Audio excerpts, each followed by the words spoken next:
Thank you, Tony. And can I extend my warm welcome to everyone here, acknowledging the Honourable Member of Parliament, Alfred Naro, our distinguished guests, Dame Leslie Max, Ron Matson, and of course, Perry and Cherie. A big thank you to Graham and the team, to Bethlehem College for hosting. What a glorious campus and what a glorious day Tauranga's put on for us. It's not necessarily such a glorious day to remember, but it is very important and great that there are so many of you here tonight. My name is David Cuman.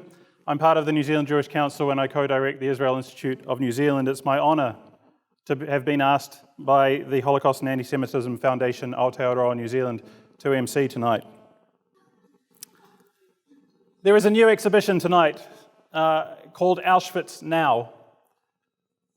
And my excitement about seeing that we passed through the lobby briefly is tempered a little bit by my anxiety on how difficult it might be to watch. I recall the day that I walked around Auschwitz in person 19 years ago.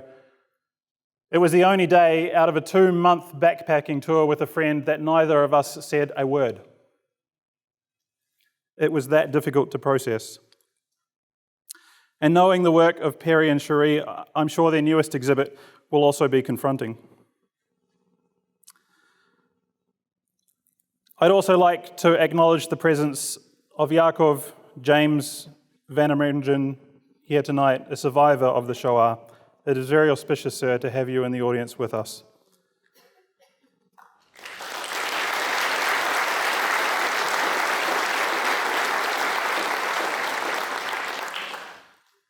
I'll be introducing the speakers as they come up tonight, but we're going to start with a video from Shadows of Shoah.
As you can see, Cherie and Perry's work is artistically exceptional and spiritually stirring. Perry, Cherie, and the Holocaust Anti-Semitism Foundation Aotearoa Board serve an extremely important function for us all as Kiwis and as global citizens by taking the memories and experiences of survivors and presenting them in an authentic and moving way so that we can appreciate, understand, learn, and hopefully implement the lessons of the Holocaust so that the past does not repeat. While I don't think we're rapidly returning to the 1930s by any stretch of the imagination, there is unfortunately increasing anti-Semitism around the world and in New Zealand. The swastikas in Wellington just this week are a testament to that, as of course are the more violent attacks that we've seen around the world recently. The November 2018 massacre of Jews in a synagogue in Pittsburgh was a shocking incident. World leaders were quick to express their outrage and condemnation about the terrorism. Widespread political support that was not present for the Jews in the earlier part of last century. Regrettably, New Zealand leaders were silent. It took a member of the opposition of our parliament to raise a motion condemning the murder of 11 worshipping Jews in the United States. That MP is the same who re-established the New Zealand-Israel Parliamentary Friendship Group, and it shouldn't surprise us that before he entered Parliament, he spent 20 years providing social services for some of the most needy citizens in our country through the Tamaki Community Church after completing a theological degree. That mensch, and I use that word deliberately, is the Honourable Alfred Naro, and it is a privilege to welcome him to the stage.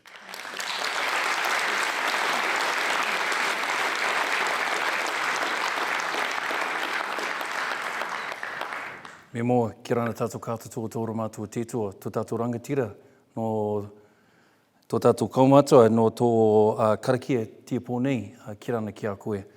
Shalom and greetings to you all. In the pōwhiri that we had this afternoon, the kaumātua looked across the room and there was a man he didn't know, and he said to him, "Sir, I do not know who you are, but I look at your face, and your face tells me that you have a lifetime of experiences and there are stories to be told. Yaakov, I want to acknowledge you because you were that man." And little was he to know that at 98 years old, there are stories that are written all over your face that could be told. Not only of the horrors that you experienced, but more importantly, when you walked into the room, even with your Zimmer frame, you came because you had life in every step that you took. And so I honour you, and we honour you, as one of the oldest representatives of those who have survived the Holocaust and is able to be present with us here today. Thank you.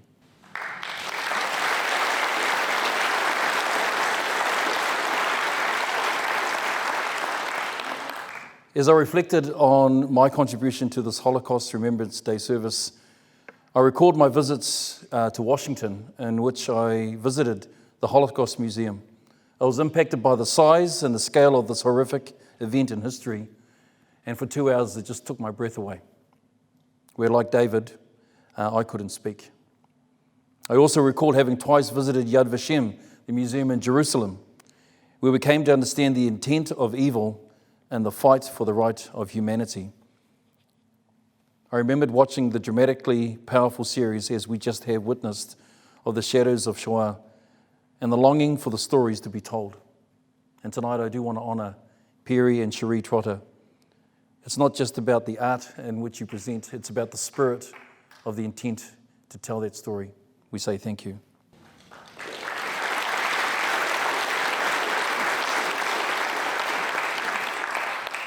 But it was a memory of my daughter, who at the age of 9 was studying Anne Frank's diary at school.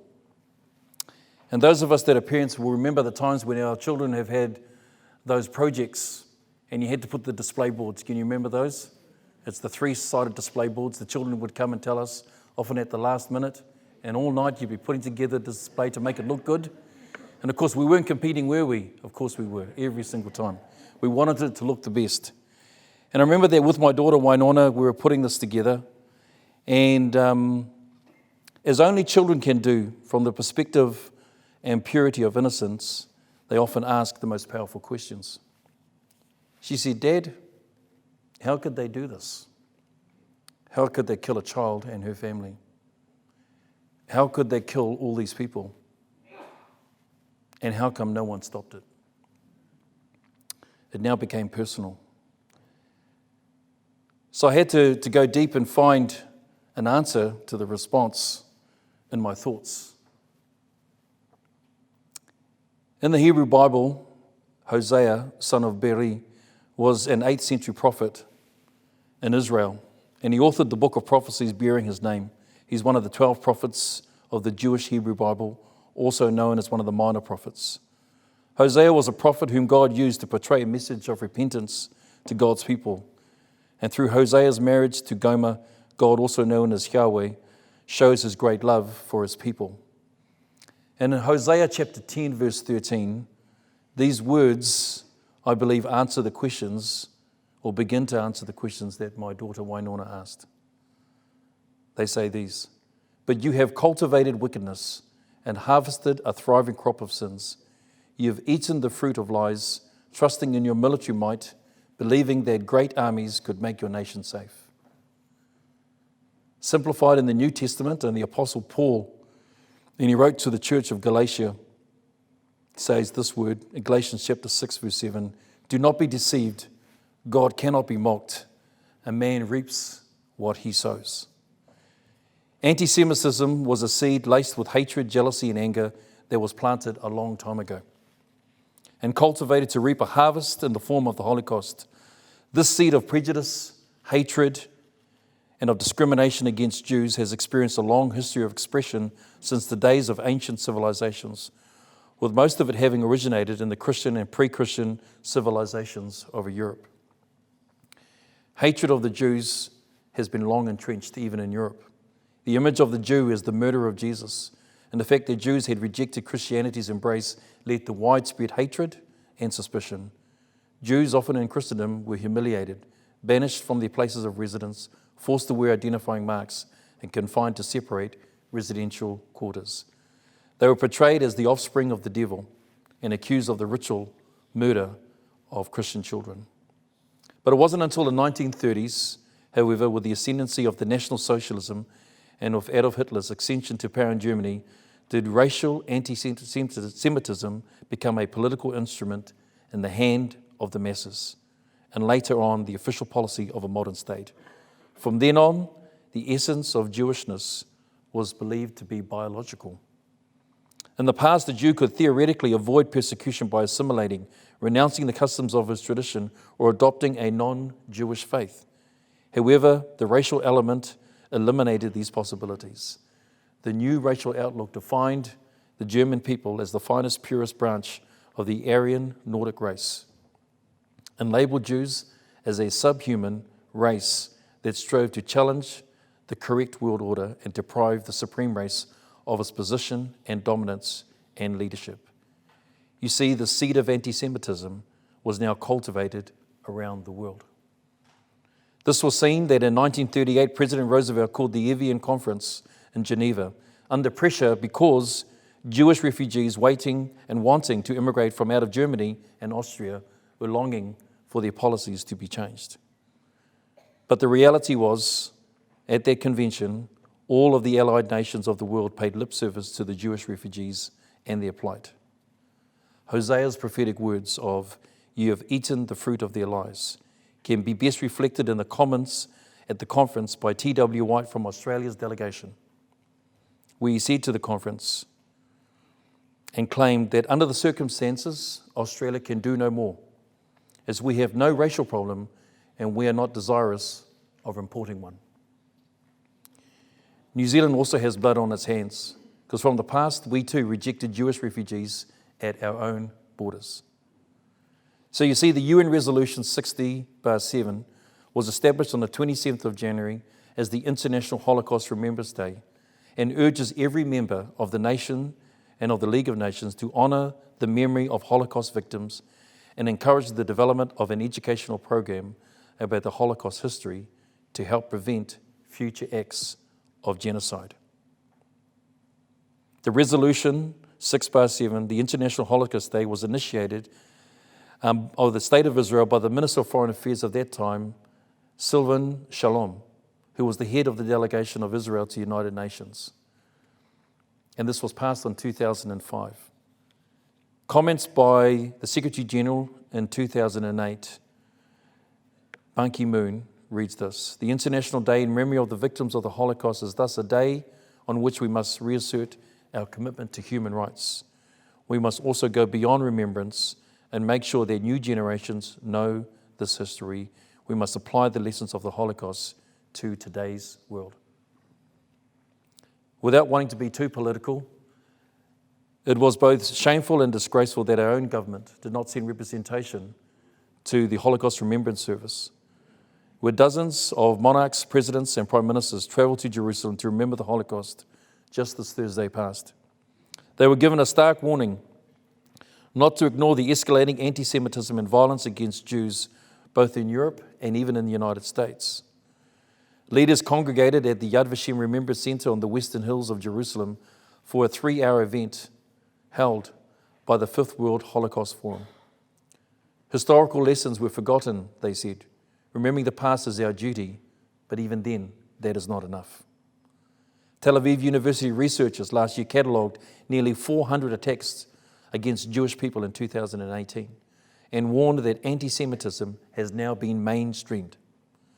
Increases were most notable in Western Europe and North America, France and Germany, where they saw an increase of almost 70% and a rise of anti-Semitism and anti-Semitic violence.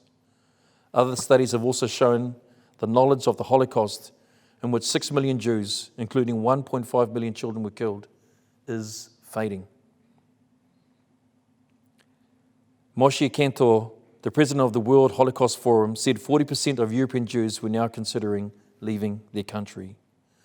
The president of France, Macron, speaking to French Israelis before the event, said these words: "The dark shadow of anti-Semitism is being reborn." He then later at the conference declared, "I responded to the call to come to Yad Vashem to say that this shall never happen again.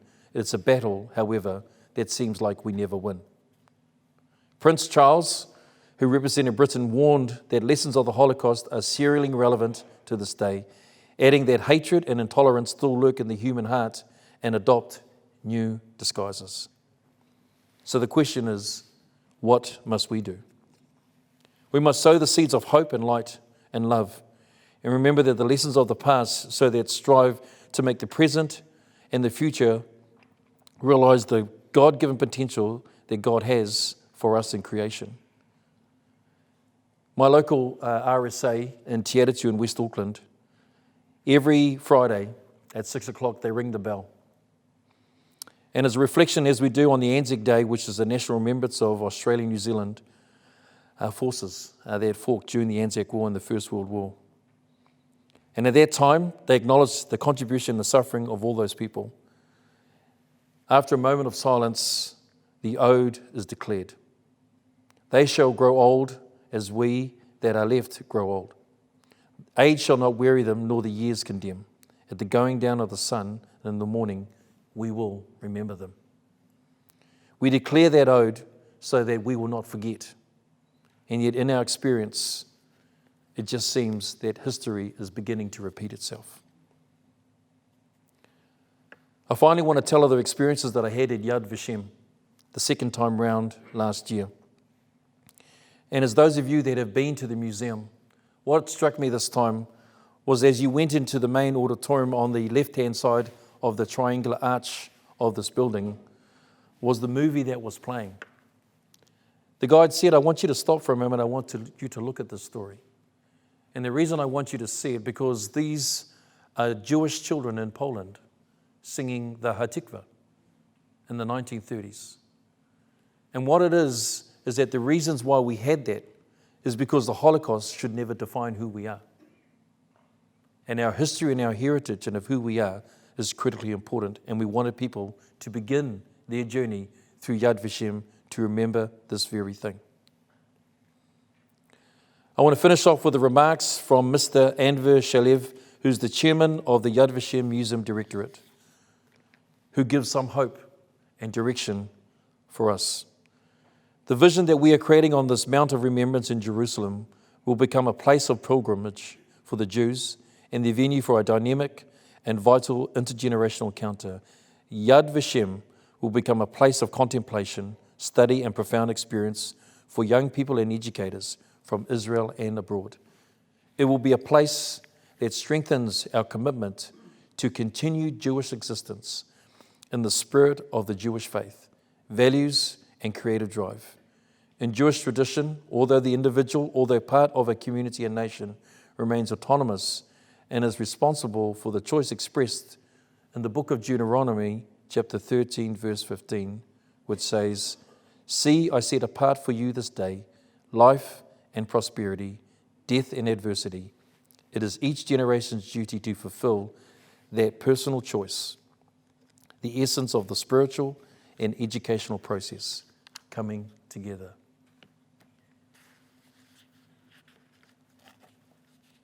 My waita to finish off my speech comes from a chant that our old people would chant, which comes from the book of Ezekiel, chapter 33. Se lue se lue, e te a te mea na iki te iau. Se lue se lue, e no te a te mea na iki te iau. No te manua iwi ama, no te manua iwi ama. There was once a man named Ezekiel who was taken by the Spirit of God over to this valley, and it was a valley of dried bones. And the Spirit of God said to Ezekiel, "Now speak to these bones so that they may come to life." Ezekiel in response said, "But who am I? I am but a man." Then the Spirit of God, "Then let me speak through you so that these bones may come to life." Our prayer is this, that only but by the Spirit of God, through the Holocaust, which seems like a valley of dry bones, that we will see life come together again. We will see the hope and the creativity and that which was created by our Jewish community, by our Israeli people, that will be the blessing of a nation to the nations around the world. Amen. Thank you.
I think Shlomo's story just told is a perfect example of what Alfred was talking about, not letting the Holocaust define anyone, recovering from it, and creating a flourishing nation that is a light to the world.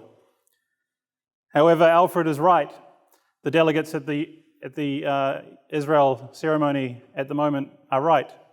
The memory of the Holocaust is leaving us, unfortunately.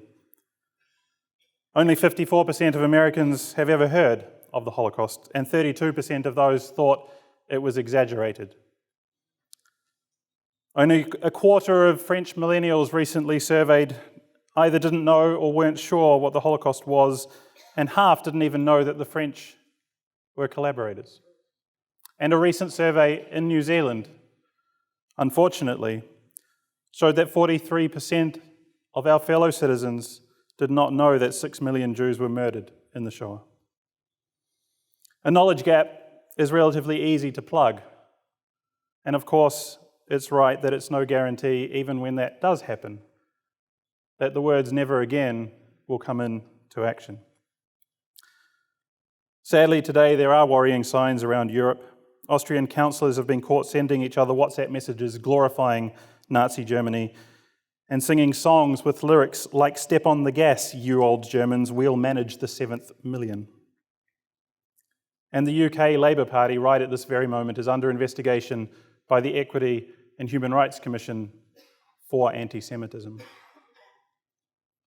That's to say nothing, of course, of the Holocaust denial from leaders of countries like Iran and Malaysia, or the fact that New Zealand, unfortunately, funds anti-Semitism and incitement to violence through the United Nations organization that teaches children that Jews are, quote, greedy and oppressive, and employs staff who promote terror online. Our next speaker co-founded an organization that gives Kiwi kids a much better opportunity in life so that they might ask the questions that Winona asked of Alfred. They might be curious and inquisitive and grow up to reach their potential. Dame Leslie Max co-founded Great Potentials, who not only helps the children, but of course their families. She was a founding member of the Council of Christians and Jews in New Zealand and has served on the New Zealand Jewish Council. Ladies and gentlemen, Dame Leslie Max.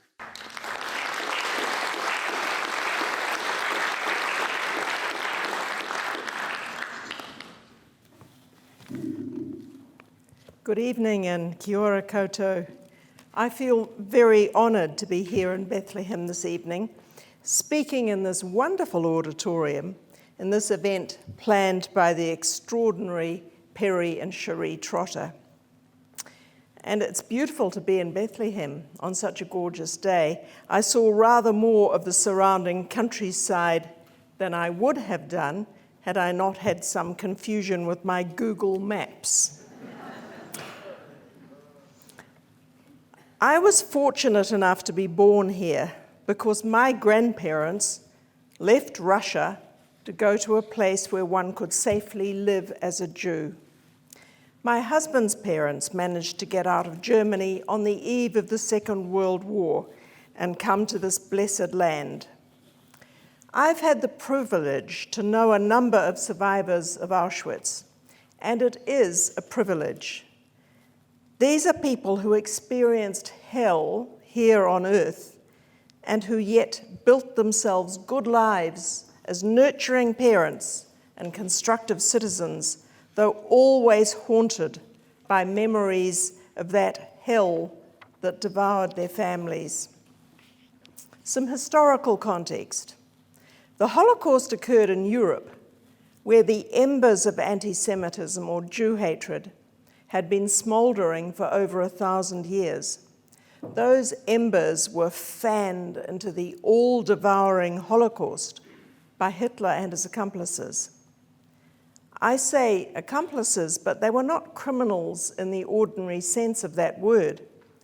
They were a democratically elected government that enacted legally binding, though morally bankrupt, laws.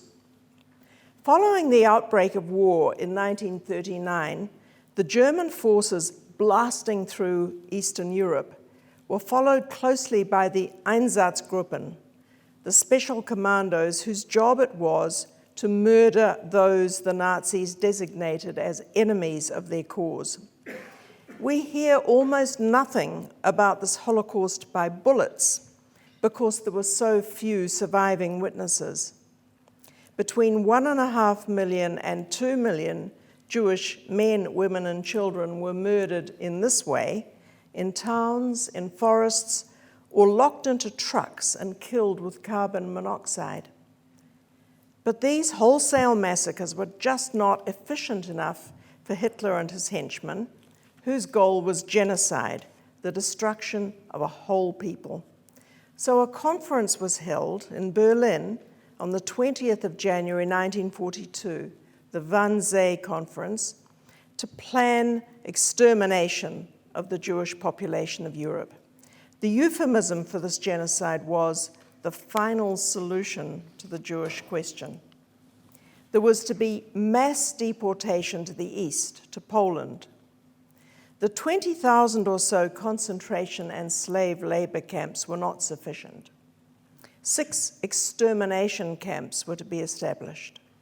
Most people know only of Auschwitz-Birkenau, which served both as an extermination camp and also a concentration and slave labor camp.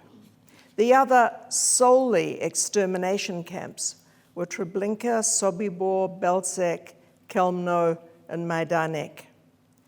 These were quite literally industrial plants for the murder of human beings, including babies and children.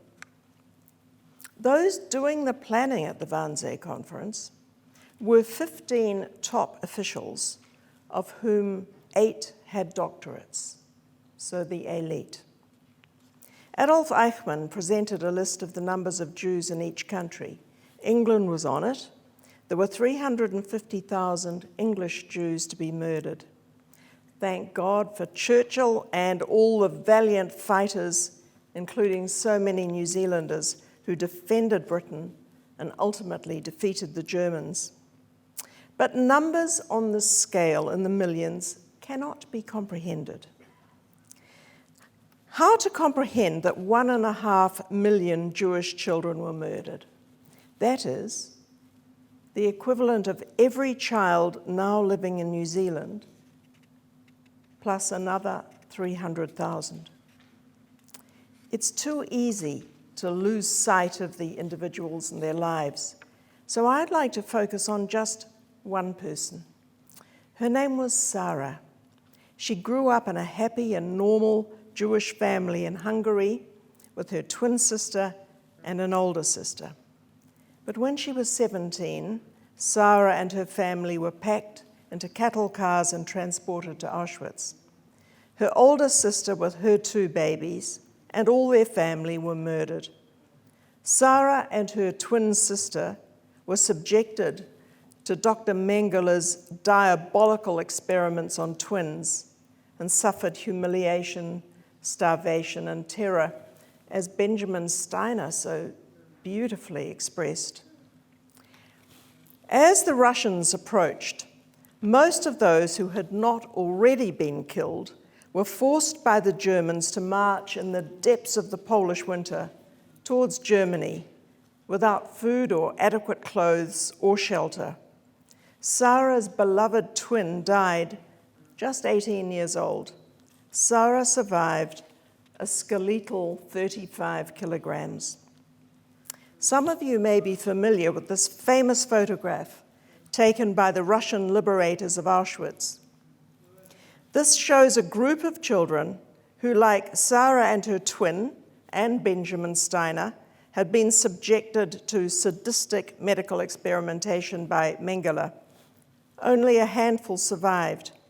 But please look closely at this photo, at the dark-haired figure with a white scarf, 4th from the right. This haggard, agonized person, Eva, became the beautiful aunt of my daughter-in-law. Half hidden, 2nd from the right, is her younger sister, Marta, another aunt. Miraculously, they survived, though another sister, little Judith, was murdered in Auschwitz. Another photo was published just 2 days ago. It showed Prince Charles, who was attending the Holocaust Remembrance Gathering in Jerusalem. Sitting beside him is the same martyr you see in that photo, bearing witness to our future king. Shamefully, as Alfred says, New Zealand did not accept the invitation for our Prime Minister or Governor-General to join world leaders. But to get back to the story of Sarah, returning to Hungary, she found only one survivor from her family, her bereaved brother-in-law, who had survived forced labor. Together they made their way to the coast to try to reach British Mandate Palestine, where the League of Nations had undertaken that a Jewish homeland would be established. But the boat was stopped by British forces enforcing the ban on immigration of Jews, and the refugees were imprisoned again on Cyprus. Eventually they made their way to the land of Israel, and Sarah gave birth to a son and then 3 daughters. Their son was named Gabriel, in memory of his father's murdered child. Despite their trauma, Sarah and her husband built a good and happy life for their family on the kibbutz where they found a home. But there was no peace in the land. The genocidal intent to destroy the Jewish nation was and is still burning. There was the War of Independence in 1948, the Six-Day War in 1967, and then came the Yom Kippur War in 1973, when Israel was taken by surprise by a massive assault by Egypt and Syria. In a couple of hours, Sarah's only son, Gabriel, by then in his 20s, was on the Golan Heights, fighting to defend his family, his home, and his people in that quite lengthy, desperate war. Can we imagine the feelings of these multiply bereaved parents to have their only son fighting in a war for survival? But following that war, Egypt and Israel made peace, a peace that has lasted. Soon after, our family formed a strong friendship with Sarah's son Gabriel, who spent time in New Zealand before returning to Israel and creating his own family. And in fact, we had fun when he and his wife and son were visiting here, and I was driving them around the North Island, and we came to Tauranga, and he saw a sign to Bethlehem, and he saw a sign to Judea, and he even saw a sign to, West Bank Drive? And he said, what's going on here? We, in our turn, spent time with Sarah and her family. I always remember this loving grandmother smiling as she cradled a new grandchild, the tattooed number from Auschwitz visible on her arm.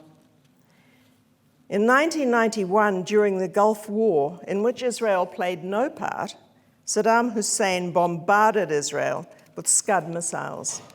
There was fear that they could carry a poison gas payload. Sarah, who had escaped the gas chambers of Auschwitz, was sitting in a shelter with a gas mask because a tyrant 1,000 kilometers away wanted to kill Jews. In 1994, when Gabriel's son was about 8 years old, peace was made between Jordan and Israel. He told me, "I'm almost daring to hope that my son won't have to go to the army." But that wasn't to be. As a young soldier of 19, Sarah's grandson, Amit, was in Gaza in 2005, evacuating every last Israeli from that area. This was yet another effort on Israel's part to achieve peace with the Palestinians. Amit and his comrades had to remove Jews from the homes they'd built, from their hothouses, from their schools, and from their synagogues. It was a huge sacrifice, but the Israeli people supported it in the interests of peace, or the hope of peace. Many of you know just what followed the evacuation of every last Israeli, civilian or soldier, from the Gaza Strip. It was not peace. Hamas gained power, smashed the hothouses that could have supported an export trade, and instead of peace and prosperity on both sides of the border, thousands upon thousands of rockets have rained down on Israel over the last 15 years. Sarah lived to a good old age, loved by her family, but she has since died. Her family continue to live good, productive, harmonious lives on the kibbutz in the north of Israel.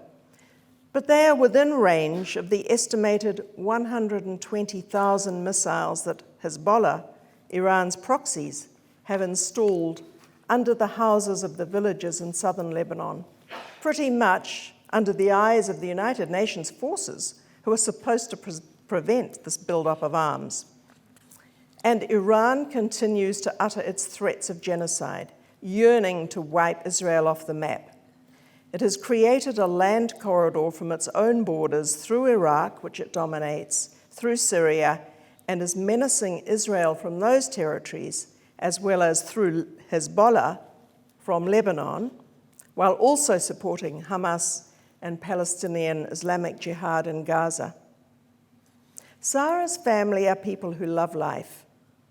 They are surrounded by hate, but they don't hate. They work, they study, they create, they dance, they sing. They don't hate. Ladies and gentlemen, I don't know where the world wants Jews to live. Some years ago, during a meeting at the Race Relations Office in Auckland, a man yelled at me, "Go back to Jerusalem!" He didn't think I belonged here. But UNESCO, the United Nations Educational, Cultural, and Scientific Organization, has deemed that the holiest place in the world for Jews, the Temple Mount, is not a Jewish site at all. It refers to it only as the noble sanctuary in recognition of the mosques that were built there hundreds of years later, on top of the temple that the Romans destroyed when they tried to destroy Judaism and wipe out the names Israel and Judea, substituting Palestina. But here we are tonight in Bethlehem, and just along the road is Judea. Bethlehem, of course, has immense significance to Christians as the birthplace of Jesus. I read about Bethlehem every year at the festival of Shavuot, when we read about Naomi and Ruth and Boaz. Ruth and Boaz, of course, are the great-grandparents of King David, who built on Mount Zion, Har Zion, as we can see to this day. There are people who think Zionism is just some recently developed political movement on which they can vent their fury. How ignorant. Day after day for millennia, we have prayed, and we continue to pray, for the return to Zion, to Israel. For out of Zion will go forth the law and the word of the Lord from Jerusalem. Ki mitzion tetzeh Torah, udevar Adonai mi Yerushalayim. And every Sabbath we pray to God, Rachem al Zion, ki hi bet Hayenu. Have mercy on Zion, for it is the home of our lives. It is the home of Martha. It was the home of Sarah, and is the home of her children, grandchildren, and great-grandchildren. Amit will become a father next month. It is a spiritual home for so very many of us. And I sincerely thank those of you who I know do pray for Jerusalem and do show mercy to Zion and to Israel. Thank you.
the story of Dame Leslie's friends, particularly Amit and Gabriel, having to continually fight for survival. And the fight against anti-Zionism that occurs today is just the most modern form of anti-Semitism. As Rabbi Lord Jonathan Sacks said, in the Middle Ages, Jews were hated because of their religion. In the 19th and early 20th century, they were hated because of their race. Today, they are hated because of their nation state, the state of Israel. It takes different forms, but it remains the same thing: the view that Jews have no right to exist as free and equal human beings. The lessons from Dame Leslie, from Lord Jonathan Sacks, and from Alfred so far can be that while the focus of the Holocaust is important, given the scale of the genocide, of course, and its recency, we must be mindful that the scourge of anti-Semitism was before and is after. Just as the new exhibit that we'll see later this evening is entitled Auschwitz Now. You've seen testimony, you'll see more from survivors whose experiences differed, and we must all consider that Auschwitz as a metaphor cannot be left in the past. Dame Leslie mentioned the 120,000 rockets that Iranian-backed Hezbollah is storing under villages on Israel's border. The leader of Hezbollah has said that if Jews gather in Israel, it will save us the trouble of going after them worldwide. And yet, our government does not consider that group to be a terror organization. To help us put these lessons into even more context is a man who currently presides over Koinonia House and Koinonia Institute. He has more than 3 decades in the pastoral ministry and partnered with Chuck Missler shortly after arriving in Aotearoa in 2011. It's my honour to invite Mr. Ron Matson to address us.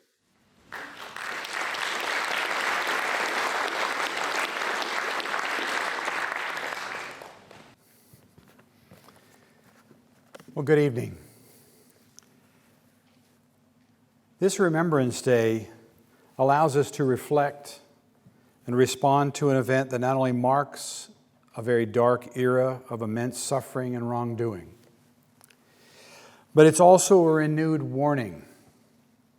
As we see the storm clouds of history's past rising on the horizon of mankind, we can ready ourselves for action against this coming tide of evil. My presentation will address the Christian perspective, which asks, why did this happen? And what should be the Christian's response? It was the Spanish-born American philosopher George Santayana who wrote, "Those who cannot remember the past are condemned to repeat it."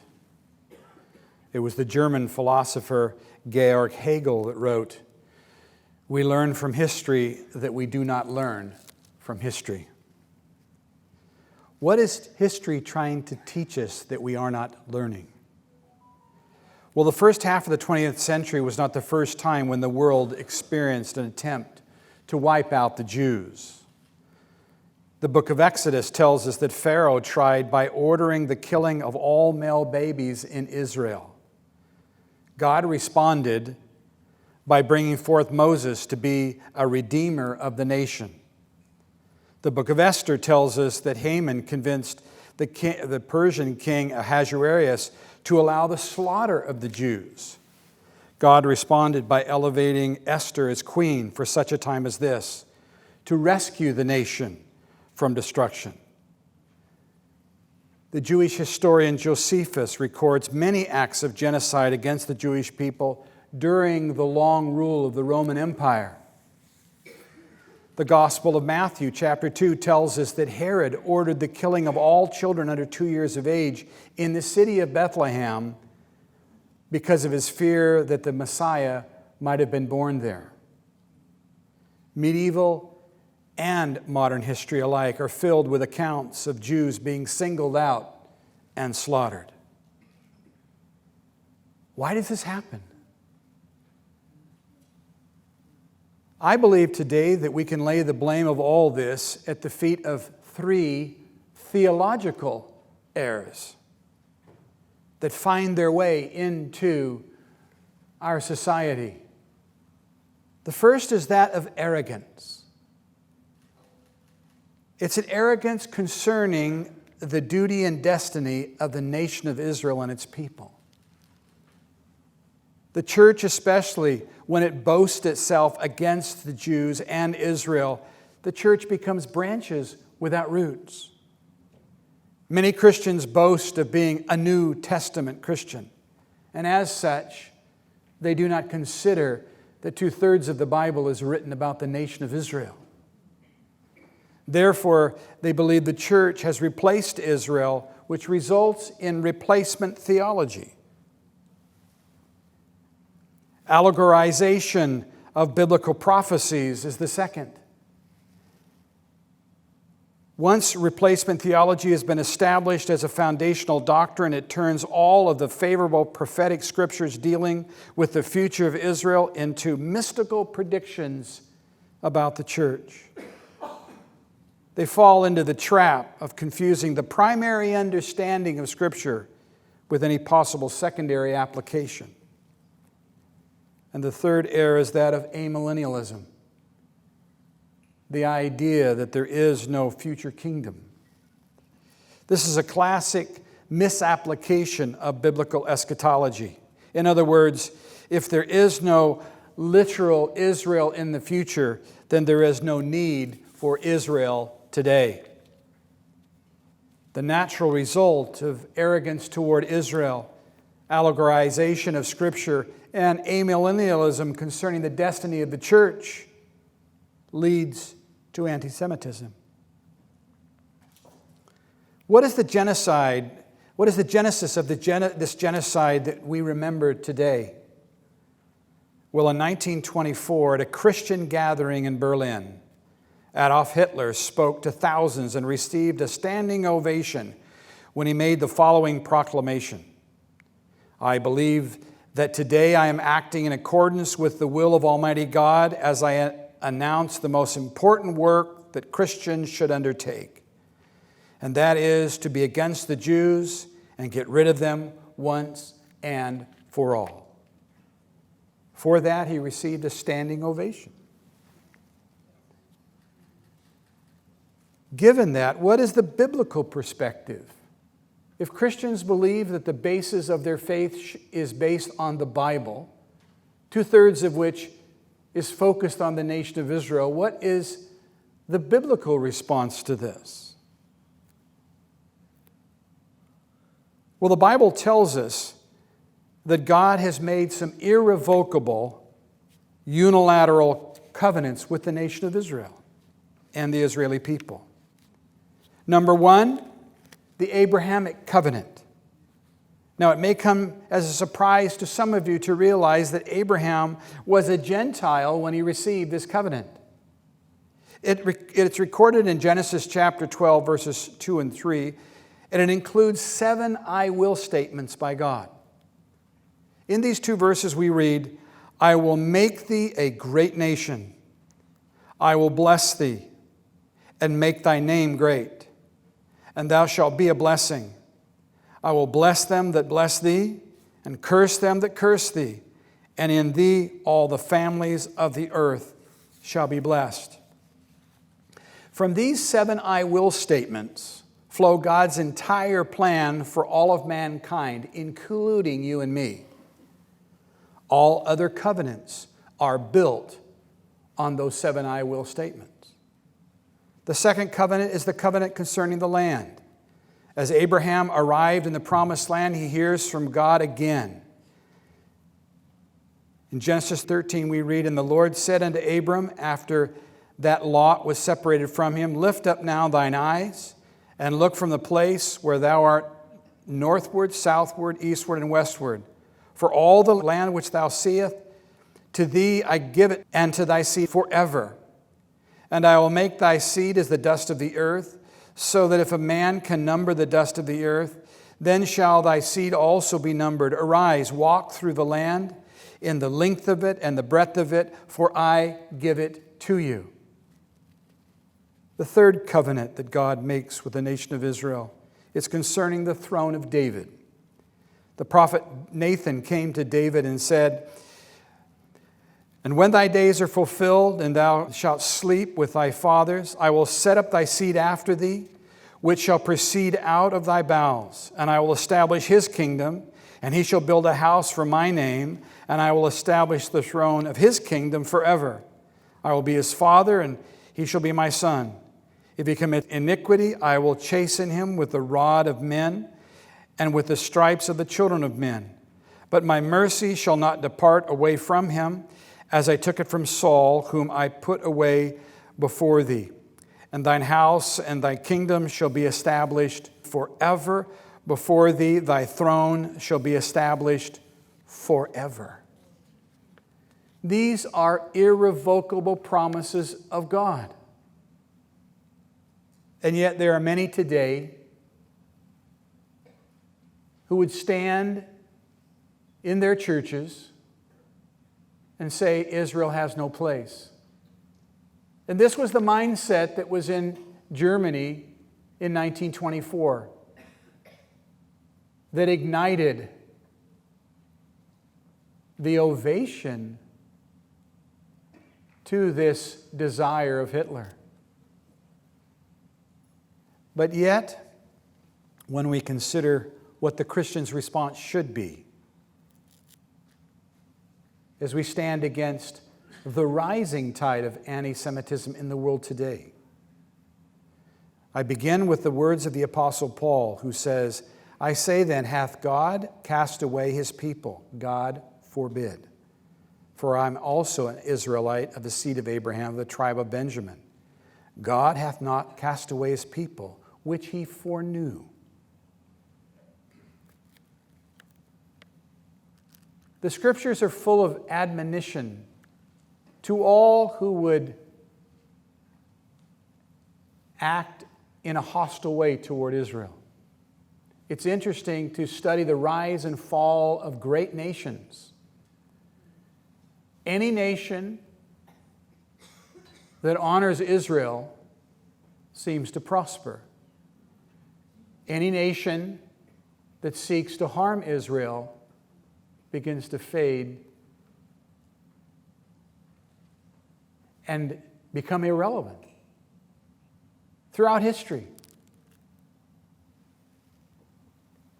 It was the Anglo-Irish statesman and philosopher Edmund Burke that wrote, "All that is necessary for evil to triumph is for good men to do nothing." During this time, there was a Christian pastor that stood up and against what he could see was biblically wrong. He was a theologian by the name of Dietrich Bonhoeffer.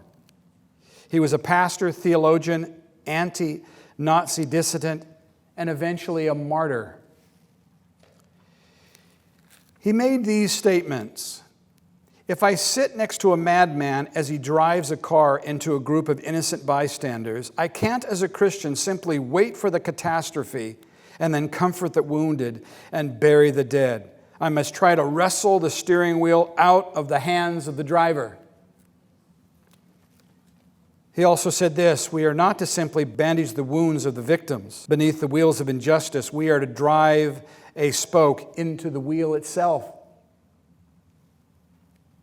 And finally, he said this: "We must finally stop appealing to theology to justify our reserved silence about what the state is doing. For that is nothing but fear. Open your mouth for the one who is voiceless.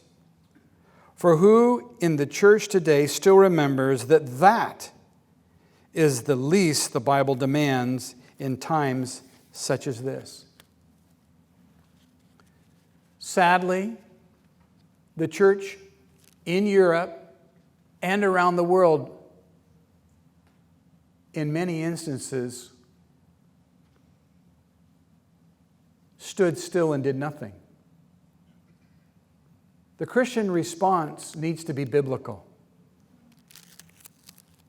Perhaps we need to remember the psalmist as he writes in Psalm 122 this: "Pray for the peace of Jerusalem. May they prosper who love you. Peace be within your walls, prosperity within your palaces. For the sake of my brethren and companions, I will now say, peace be within you. Because the house of the Lord God, I will seek your good." Thank you very much.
Thank you, Ron, for showing us how arrogance can transform savvy into major shortcomings that impact the world in deeply negative ways, like standing ovations for evil. Of course, we're very grateful for all of the prayers that people give up, even if they fall on deaf ears, and for all of the people who wrestle the steering wheels and drive spokes into the wheels of injustice, because evil certainly does flourish when good people do nothing. It's not only the churches, unfortunately, who have been led astray. New Zealand is the only Western country where a tertiary institute holds a thesis for Holocaust denial. Despite requests from the New Zealand Jewish community, expert evidence from Sir Richard Evans, public outcry, and even the desire of the author, Canterbury University maintains a master's degree for a work that concludes, "The weight of evidence supported the view that the Nazis did not systematically exterminate Jews in gas chambers or have extermination policies as such." Our next speaker, like Mr. Mattson, has also challenged replacement theology, knowing how flawed the allegorization is and where it leads. He also happens to be one of the creative geniuses behind the videos you've already seen tonight and the artistic director of the new exhibition that will be launched soon. Mr. Perry Trotter has thought deeply about the treatment of the Holocaust and how some well-meaning groups undermine their stated raison d'etre by losing focus. I think this depth of thought is what makes their work so powerful. It's my pleasure to welcome Perry to share his thoughts.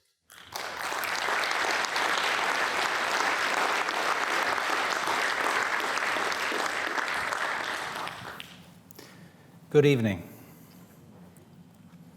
All over the world, people are preparing to gather to remember the liberation of Auschwitz 75 years ago on Monday.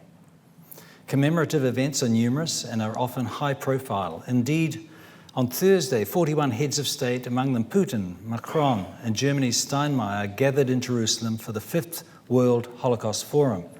Unsurprisingly, New Zealand chose not to send a representative. Generally, there appears to be a willingness to remember Jews no longer living, at least on the part of many heads of state. Surely, this means that the world, and Europe in particular, has atoned for its sin and has learned the lessons of the Holocaust. Sadly, apparently not. An enthusiasm to remember Jews no longer living is not always accompanied by an affection for Jews still living, or a warmth for the state of the Jews. I was recently told by an academic, ostensibly an international expert, that Germany has been unique in its willingness to fully own its responsibility for the Holocaust and to turn from anti-Semitism. Within a month, I met 2 German scholars who refuted that view. Sitting and enjoying hospitality in his Jerusalem garden, where he now makes his home, I was told by one German that his countrymen will often commemorate the Holocaust almost religiously or ritualistically. Having done so, they feel in some sense absolved and more freely able to express their anti-Semitism in their condemnation of the Jewish state, likening the alleged mistreatment of Palestinians to the Nazi treatment of Jews. Thus, in a truly perverse twist, it appears that Holocaust memorialization can, in fact, lubricate anti-Semitism. It, of course, depends on the motivation of the participants. But examples exist of anti-Semites who have been given platforms at Holocaust remembrance events, allowing them later to use their participation as evidence that they could not possibly be anti-Semitic, despite their demonization of the Jewish state.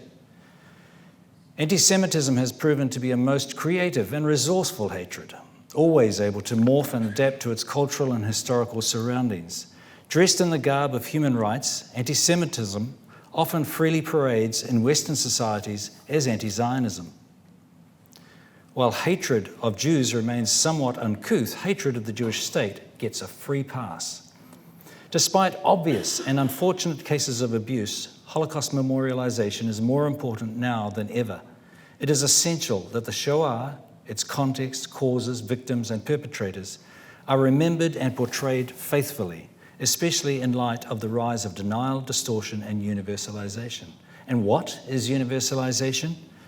I would define it as a dilution of the Holocaust, a downplaying or denial of its Jewish particularity, while emphasizing aspects that may have commonality with other causes.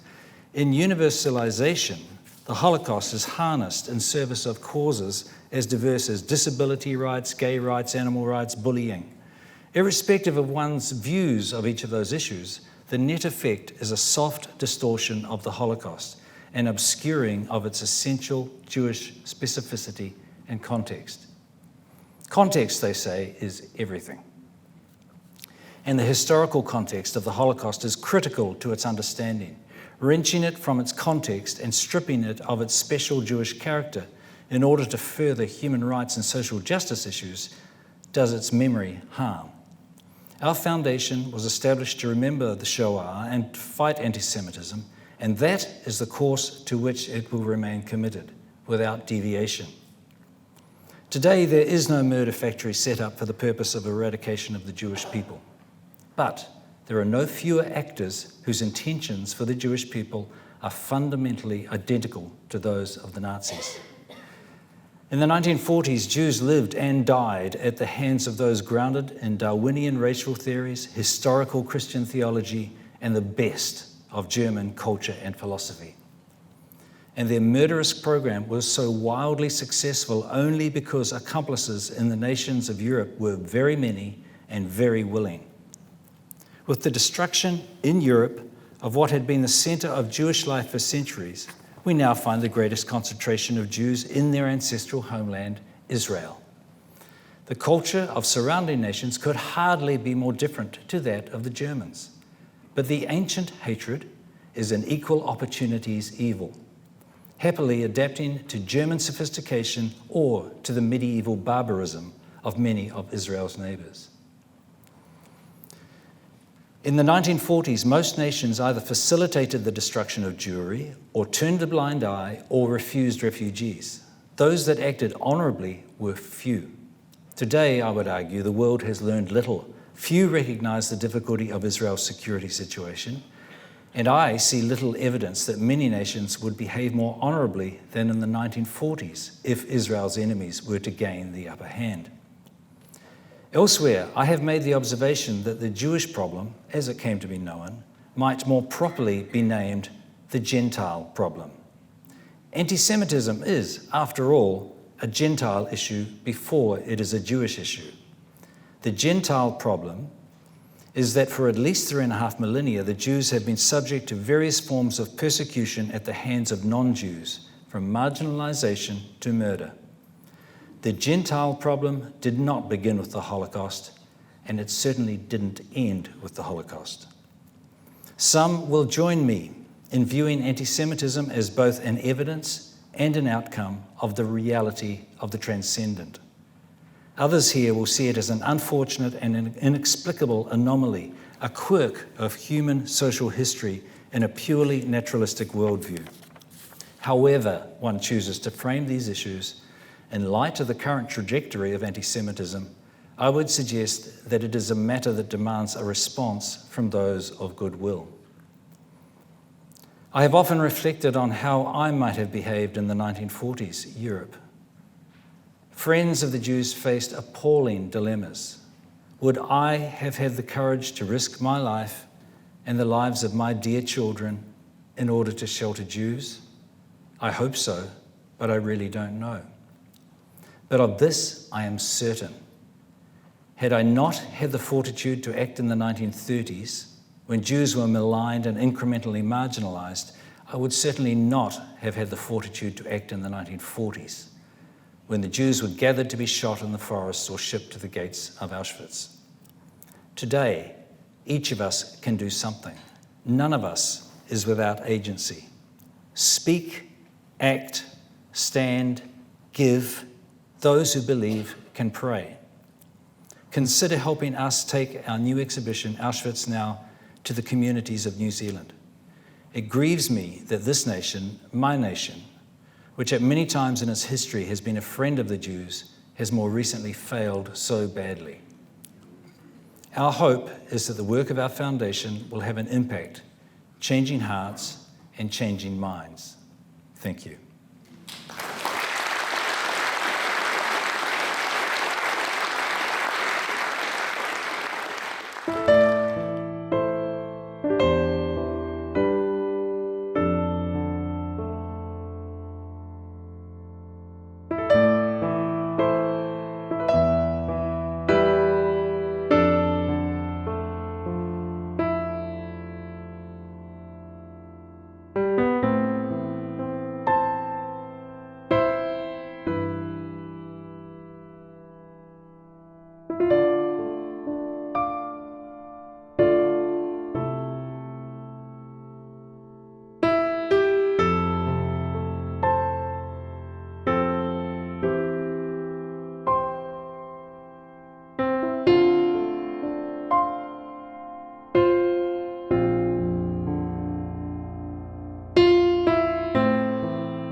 There are many things that we should be hopeful for from tonight. We've been blessed to see 5 videos of survivors telling their stories in emotive vignettes. The Honourable Alfred Naro has challenged us to never forget, and I'd like to challenge you to spread that message to your friends and family who haven't been able to attend tonight. I hope that you will do that. Dame Leslie Max eloquently exposed the ongoing struggle against anti-Semitism in the context of threats against the modern Jewish nation of Israel. And Mr. Ron Mattson helped put the ancient hatred in more theological terms. Indeed, evil will flourish if good people do nothing. It is my hope that all of us as good people will continue to challenge evil and challenge hate. Mr. Perry Trotter has exposed the dangers of universalization and how well-meaning people undermine the Holocaust by trying to universalize the particularities. He also addressed what he calls the Gentile problem, subtly choosing someone else. As Elie Wiesel famously said, the opposite of love is not hate, it's indifference. The opposite of art is not ugliness, it's indifference. The opposite of faith is not heresy, it's indifference. And the opposite of life is not death, it's indifference. The work, as you've seen some of tonight, from the Holocaust and Anti-Semitism Foundation of Aotearoa is a great example of love, art, faith, and life. The humanity of the stories are captured and curated with all of those virtues in mind, and it is the respect, concern, compassion, and hard work that has gone into the exhibitions that speaks the loudest and helps us all protect against hate and indifference. The stories you have seen and the exhibition in the lobby are the work of Perry and Cherie Trotter. They founded Shadows of Shoah in 2008 and recently changed its name to the Holocaust and Anti-Semitism Foundation Aotearoa, New Zealand. The foundation is a charitable trust and relies entirely on donations from people who care about the issue of anti-Semitism. If you're interested in supporting their efforts, please get in touch by person, phone or otherwise. Donations can be made in the lobby and online. On behalf of the board, once again, thank you to Bethlehem College for hosting in this remarkable auditorium on these wonderful grounds. To the Christian Education Trust and Graham Preston in particular, thank you for hosting the event. To all the volunteers who made all of the work possible, and to you who came out tonight, thank you.